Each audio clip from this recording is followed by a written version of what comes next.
శతాబ్దం మధ్య నాటికి టూత్బ్రష్లు యునైటెడ్ స్టేట్స్లో మరింత అందుబాటులోకి వచ్చాయి.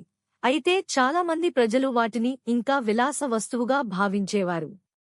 1857లో హెచ్ఎన్ వాడ్స్వర్త్ యునైటెడ్ స్టేట్స్లో టూత్బ్రష్ కోసం మొదటి పేటెంట్ను పొందాడు. సహజమైన బ్రిస్టల్స్ బ్యాక్టీరియాను నిలుపుకునే అవకాశం ఉన్నందున 20వ శతాబ్దంలో సింథటిక్ నైలాన్ బ్రిస్టల్స్ యొక్క ఆవిష్కరణ టూత్బ్రష్ పరిశ్రమలో ఒక ముఖ్యమైన పురోగతి.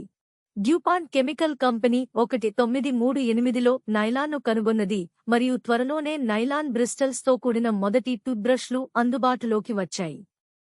నైలాన్ బ్రిస్టల్స్ సహజమైన బ్రిస్టల్స్ కంటే మరింత పరిశుభ్రమైనవి, మన్నికైనవి మరియు స్థిరమైన ఆకారాన్ని కలిగి ఉంటాయి.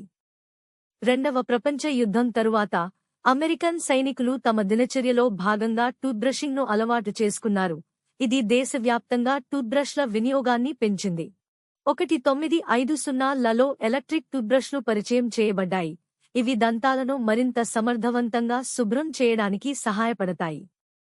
ప్రారంభ ఎలక్ట్రిక్ టూత్బ్రష్లు పెద్దవిగా మరియు ఖరీదైనవిగా ఉండేవి, కానీ కాలక్రమేణా అవి మరింత సరసమైనవి మరియు సాధారణమైనవిగా మారాయి. నేడు వివిధ రకాల బ్రిస్టల్స్, హ్యాండిల్ డిజైన్లు మరియు ఫీచర్లతో అనేక రకాల టూత్బ్రష్లు అందుబాటులో ఉన్నాయి. వినియోగదారుల యొక్క వివిధ అవసరాలు మరియు ప్రాధాన్యతలను తీరుస్తాయి. టూత్బ్రష్లు దంత సంరక్షణలో ఒక ముఖ్యమైన సాధనంగా మిగిలిపోయాయి. దంత క్షయం మరియు చిగుళ్ల వ్యాధిని నివారించడంలో సహాయపడతాయి. టూత్బ్రష్ల యొక్క చరిత్ర మానవ ఆవిష్కరణ మరియు పరిశుభ్రత యొక్క ప్రాముఖ్యతకు నిదర్శనం.